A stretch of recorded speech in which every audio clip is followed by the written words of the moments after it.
Welcome back to LPBW Update, your number one source for the truth behind the cameras. We need to talk about money, not just the pumpkin season profits or the land sale, but a specific missing sum of $100,000 that insiders are claiming has vanished from the Roloff Farm accounts. What we are about to reveal is based on exclusive theories and reports circulating among those closest to the family. But if these allegations are true, we are looking at the biggest scandal in Little People, Big World history. This isn't just about family drama anymore. This is about potential embezzlement, a phantom renovation, and a trail of receipts that allegedly leads directly from the Oregon farm to a luxury vacation home in Arizona. Grab your popcorn and pay close attention, because the timeline we are about to expose suggests that Amy Roloff may have just uncovered a financial scheme designed to fund Caryn Chandler's retirement with the Roloff children's inheritance. Let's dive straight into the nightmare scenario that is currently unfolding at Roloff Farms. According to sources close to production, the tension started months ago, long before the camera started rolling for the new season. The narrative being pushed by Matt Roloff has been consistent and gloomy. He has been telling anyone who will listen that the farm is in the red. We have heard the rumblings about inflation, the rising cost of fertilizer, the labor shortages, and the disastrous pumpkin season yields. Matt has painted a picture of a sinking ship. But here's where the story takes a dark turn. Insider reports suggest that Matt recently approached Amy with a desperate proposition. Despite Amy selling her portion of the farm years ago, Matt allegedly claimed that the legacy was at risk of bankruptcy. He didn't just ask for advice. Reports indicate he demanded a cash injection of $100,000, framed as an essential contribution to save the property for the sake of the grandchildren. Think about the manipulation involved here. Matt knows that Amy's Achilles heel is her children and her grandchildren. By framing this financial hole as a threat to Jackson, Ember, and the other grandkids' future inheritance, he effectively cornered her. The claim was that this money was needed for essential farm maintenance, specifically urgently needed repairs to the large barn and the surrounding infrastructure, which he claimed were deemed unsafe. He presented this as a crisis, a do-or-die moment for the Roloff legacy. For the casual viewer, this might seem like just another hurdle for the farm. But for those of us who track the finances of this family, the math simply does not add up. Matt Roloff is a businessman who has bragged for decades about his savvy investments. Suddenly, he is pleading poverty? This is where the theory of the phantom renovation begins to take shape. Amy Roloff, to her credit, is not the same woman she was 10 years ago. She is married to Chris Marek now, who comes from a real estate background, and she has become significantly more protective of her assets. Instead of blindly writing a check to save the day, sources speculate that Amy asked to see the books. She wanted proof. If the farm was bleeding money, she wanted to see the wound. What Matt allegedly handed over was a stack of invoices that were meant to silence her questions. These documents, labeled as barn repair, structural reinforcement, and capital improvements, totaled tens of thousands of dollars each. On the surface, they looked legitimate. But when you are being asked to hand over six figures, you look closer. We have spoken to construction experts who have analyzed similar farm maintenance invoices, and they point out that vague descriptions are the first red flag of misappropriated funds. The invoices Matt presented were allegedly heavy on materials and light on labor specifics. High-end lumber, custom fixtures, and expensive tiling work were listed under the guise of barn maintenance. Since when does a pumpkin barn need imported tile? This is where the suspicion shifted from simple mismanagement to calculated deceit. The theory gaining traction is that the farm isn't actually in the red at all. The farm is making money, but that money is being siphoned off as fast as it comes in to pay for expenses that have absolutely nothing to do with Oregon agriculture. We need to shift our focus to the other key player in this drama, Caryn Chandler. While Matt was in Oregon crying poverty and begging Amy for a bailout, social media tells a very different story about Caryn's life. Over the last 6 months, fans have noticed a significant upgrade in Caryn's lifestyle. We are talking about designer handbags, new jewelry that has been subtly showcased in Instagram stories, and most damning of all, the extensive talk about her Arizona property. It is no secret that Matt and Caryn spend a massive amount of time in Arizona, but recent updates from that property suggest a renovation of massive proportions is underway. We are hearing about a new pool deck, high-end landscaping, and interior remodeling that rivals a five-star hotel. Here's the million-dollar question. If Matt is so broke that he needs his ex-wife to save the farm, where's the money coming from for Caryn's Arizona palace? This is the heartbeat of the scandal. The phantom renovation theory posits that the invoices Amy was shown for barn repairs in Oregon are actually ghost invoices for the work being done in Arizona.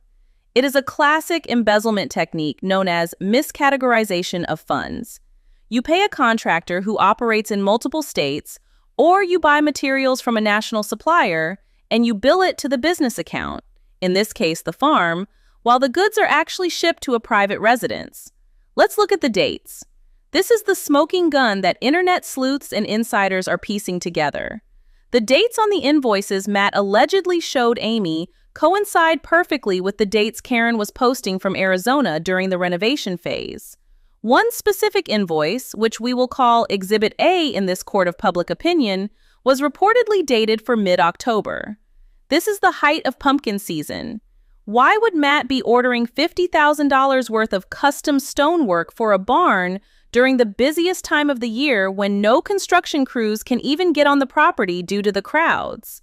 It makes zero sense logistically for the farm. However, it makes perfect sense if that stonework was being laid around a swimming pool in Surprise, Arizona, where the weather in October is perfect for construction. The audacity of this potential scheme is breathtaking. It suggests that Matt and Caryn are so comfortable with their control over the narrative that they didn't think Amy would check the details. They relied on the emotional guilt trip about the legacy to blind her. But they forgot that Amy has spent the last few years unlearning Matt's manipulation tactics. The financial squeeze Matt tried to put on Amy has backfired, illuminating a discrepancy that cannot be explained away by inflation or bad crops. We are seeing a direct correlation between the farm's sudden poverty and Caryn's sudden increase in asset value. Furthermore, let's talk about the specific nature of the villain's greed we are witnessing. Longtime viewers have always been skeptical of Caryn's intentions. From the moment she transitioned from farm manager to girlfriend, questions about financial motives have swirled.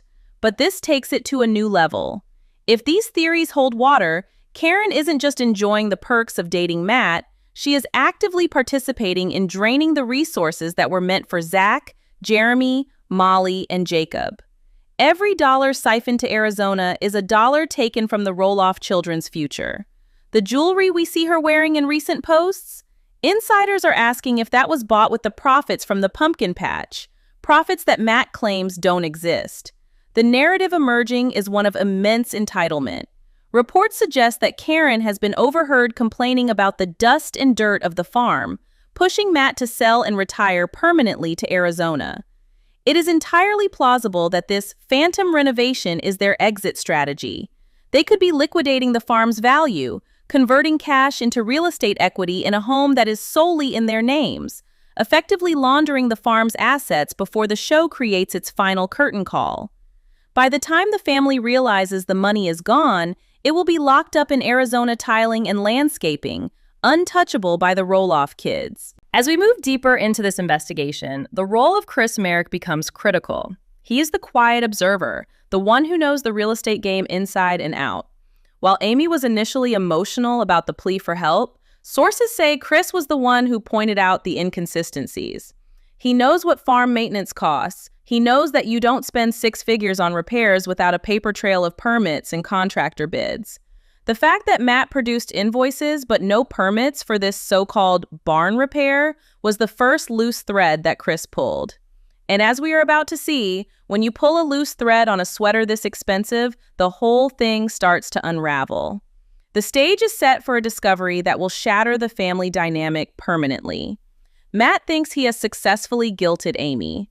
Caryn thinks she is safe in Arizona, overseeing her new renovations. But they have underestimated the scrutiny of a suspicious ex-wife and a real estate expert husband. The financial squeeze was meant to be a quick cash grab, a way to cover the debts incurred by Caryn's luxury tastes. Instead, it has opened the door to a forensic accounting of Matt Roloff's entire operation. What happens when you cross-reference a farm supply invoice with a delivery manifest? You find the truth. And the truth, as we are about to discuss, is allegedly sitting by a pool in Arizona. Stay tuned, we are going to break down the exact moment the lie fell apart. We will look at the phone calls, the contractor confirmations, and the shocking revelation that turned a business meeting into a crime scene investigation. We are now entering the most explosive phase of this investigation, the moment where suspicion turned into undeniable proof. Sources close to the production have indicated that the turning point came late on a Tuesday evening, a night that will likely go down in Roloff history as the Night of the Red Ledger. After Matt demanded the $100,000 and provided those vague invoices, Amy didn't just go home and worry. She went to work. But she didn't do it alone. This is where Chris Marek's background in real estate and construction became the ultimate weapon. You can hide expenses from a pumpkin farmer, but you cannot hide them from a man who reads contractor bids for a living. According to insiders, Chris sat down with the stack of bills Matt had provided, bills labeled barn structural support and irrigation upgrades.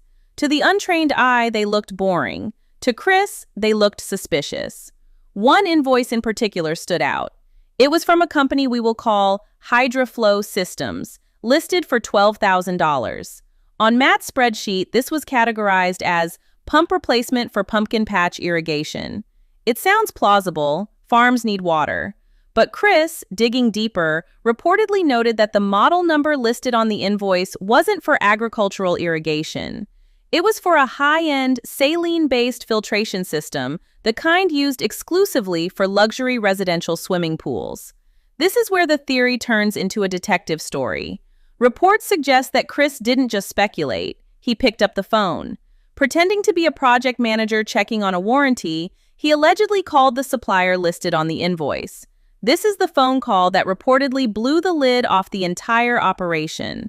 When Chris gave the invoice number, the customer service representative on the other end didn't ask about the pumpkin patch in Oregon. According to leaked details of this conversation, the rep asked, "Is this regarding the installation at the Chandler residence in Surprise, Arizona?" Let that sink in for a moment. The invoice was billed to Roloff Farms in Oregon. The money was being requested from Amy to save the legacy. But the physical hardware, a top-of-the-line pool filtration system, was allegedly being installed nearly 1,000 miles away at Caryn Chandler's vacation home. This wasn't a clerical error. This wasn't a mistake. This was, by all appearances, a calculated transfer of wealth. And it didn't stop there. Once they found one loose thread, the whole tapestry unraveled. Amy and Chris reportedly spent the next 48 hours cross-referencing every single piece of paper Matt had handed over. The lumber for barn siding? The supplier was a company specializing in desert hardwood decking, a material that would rot in the rainy Pacific Northwest, but is the gold standard for Arizona patios. The security lighting for the farm? It was actually a smart home integration system that had been geotagged to an IP address in the Southwest. The evidence was mounting, and it painted a picture of absolute betrayal. The financial squeeze Matt was putting on Amy wasn't because the farm was failing. It was because the farm's operating capital was effectively paying for Caryn's retirement paradise. The narrative emerging from these reports suggests that Amy was initially heartbroken. You have to remember, she built that farm. To see its resources being cannibalized to fund the lifestyle of the woman who replaced her is a level of emotional cruelty that is hard to comprehend. But that heartbreak quickly turned into a cold, hard rage. Amy Roloff decided she wasn't going to just deny the request for money. She was going to trap them in their own lie. This leads us to the confrontation, a scene that insiders claim was one of the most tense moments ever filmed, though we have yet to see if it will make the final broadcast cut. Amy supposedly called a family meeting. She told Matt she was ready to discuss the financial contribution he had asked for.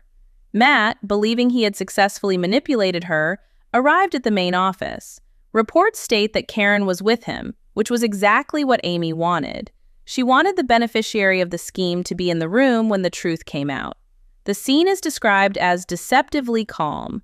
Matt allegedly started his usual speech, talking about inflation, the hard times, and the need to pull together for the grandkids.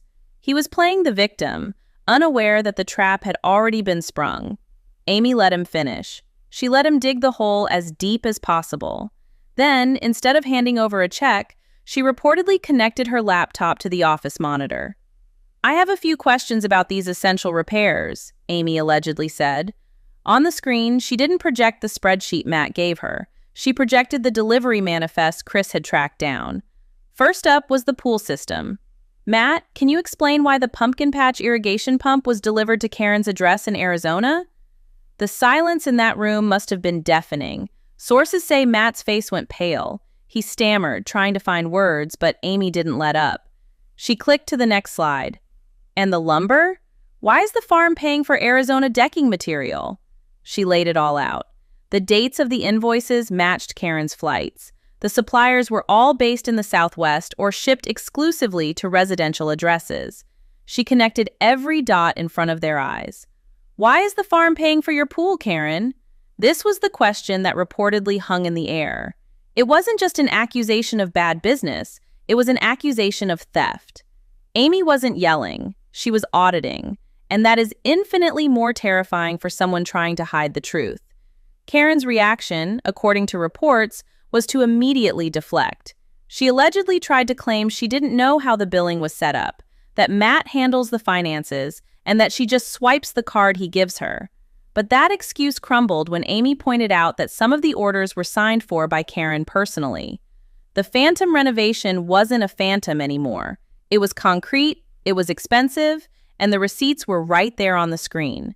Matt attempted to regain control, reportedly muttering about accounting errors and intercompany loans, claiming that he intended to pay the farm back from his personal funds later. He tried to spin it as a cash flow management strategy, a way to keep things moving while waiting for other assets to liquidate. But the excuse was weak. If it was a loan, why label it as barn repair? Why lie about what the money was for? Why demand Amy contribute $100,000 to cover losses that were actually personal spending sprees? The confrontation shattered the facade Matt has been building for years. He has always positioned himself as the benevolent patriarch, the one burdened by the weight of the farm, while everyone else just lives off his hard work. In 1 hour, Amy dismantled that entire persona. She revealed that the burden wasn't the farm. The burden was his and Caryn's greed. The essential maintenance to protect the grandchildren's inheritance was actually a raid on that very inheritance. By the end of the meeting, the power dynamic had completely shifted. Matt walked in thinking he was getting a bailout. He walked out realizing he might be facing a lawsuit. The accusation of misappropriation of funds is serious. In the corporate world, this is the kind of thing that sends people to prison. In the reality TV world, it is the kind of thing that destroys reputations forever. Amy didn't just catch them in a lie. She caught them with their hands in the cookie jar, and the cookie jar was labeled the Roloff legacy. But the story doesn't end with Matt and Caryn hanging their heads in shame. Oh no. The aftermath of this confrontation has triggered a war behind the scenes that is uglier than anything we have seen on screen. Matt is cornered, and a cornered man is dangerous. He can't admit to the fraud, so he has to find a way to silence Amy. And Caryn? She has been branded a thief by the family matriarch. The fallout from this meeting is reshaping the entire future of the farm, leading to a settlement that is more blackmail than business.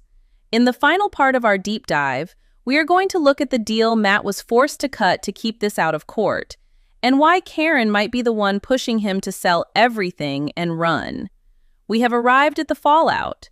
The silence following Amy Roloff's presentation of the evidence was reportedly the loudest silence ever heard on the farm.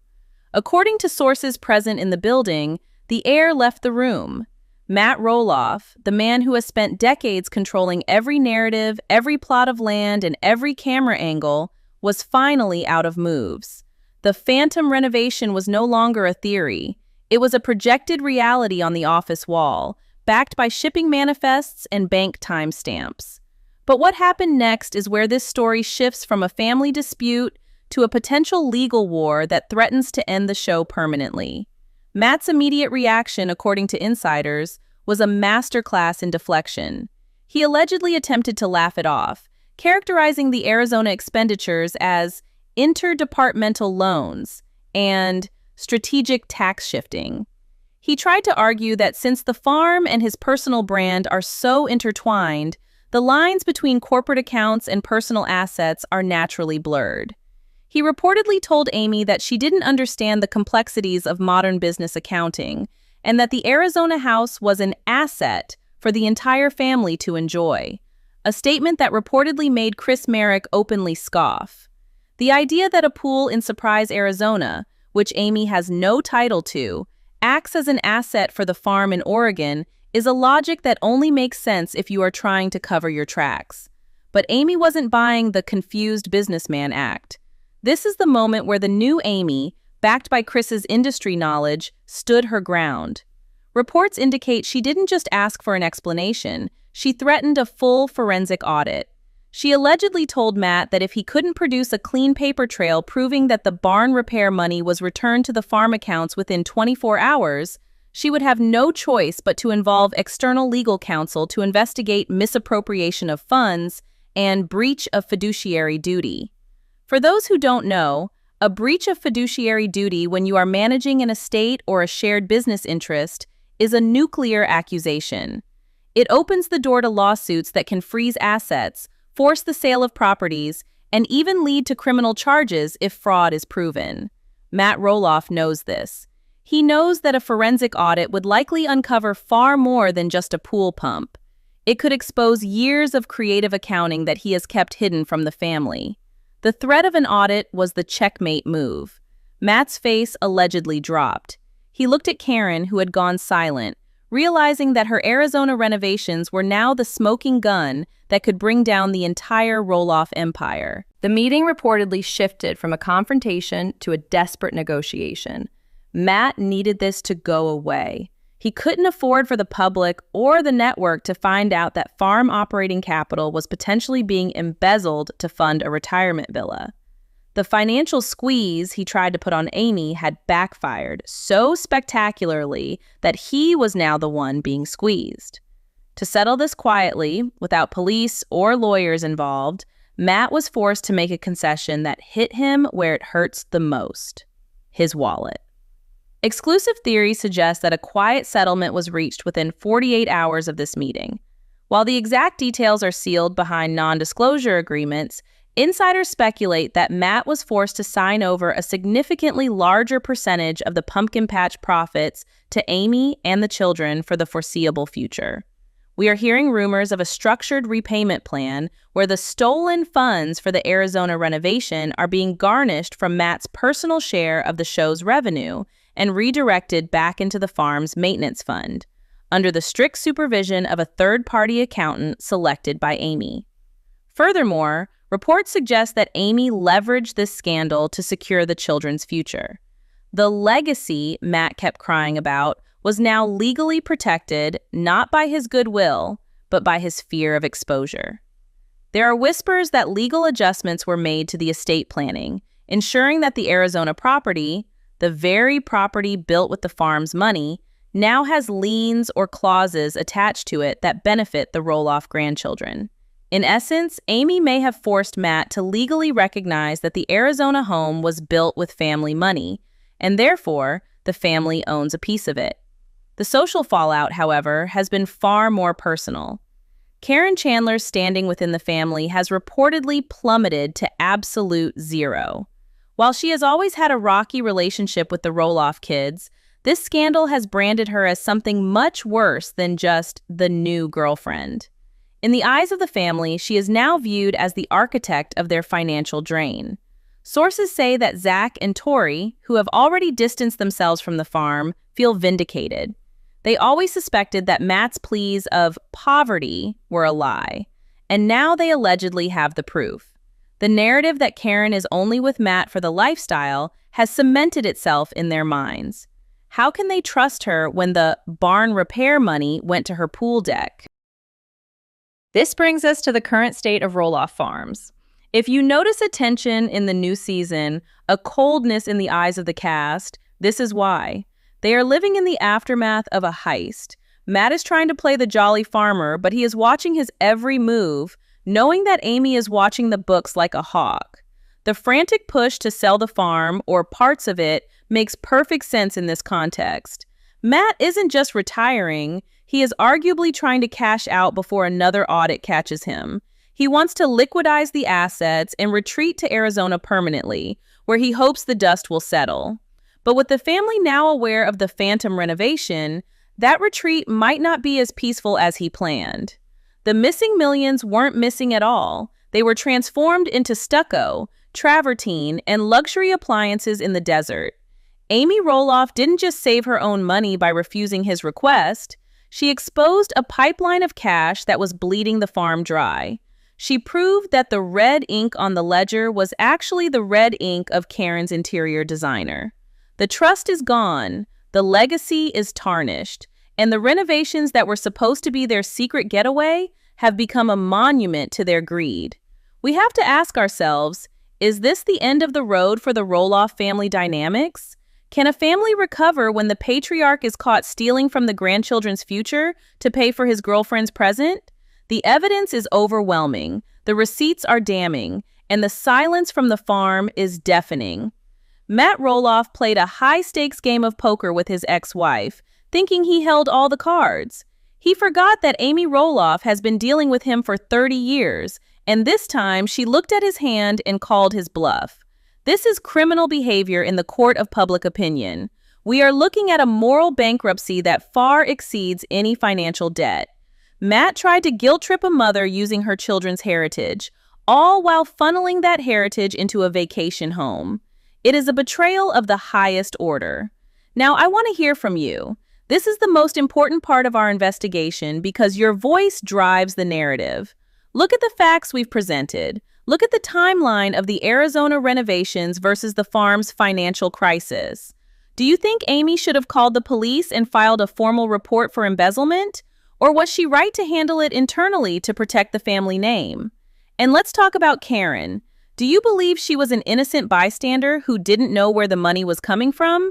Or was she the mastermind behind the phantom renovation? Is she really in love with Matt? Or is she, as the rumors suggest, just in love with the wallet? Drop your thoughts in the comments below. If you think Matt should be removed from control of the farm's finances entirely, type "audit the farm" in the chat. If you think Caryn needs to pay back every cent, hit that like button. We will be monitoring the situation closely, and if more invoices leak, you will see them here first. Don't forget to subscribe and hit the bell icon because the story of the Roloff money is far from over. Until next time, keep your eyes on the receipts.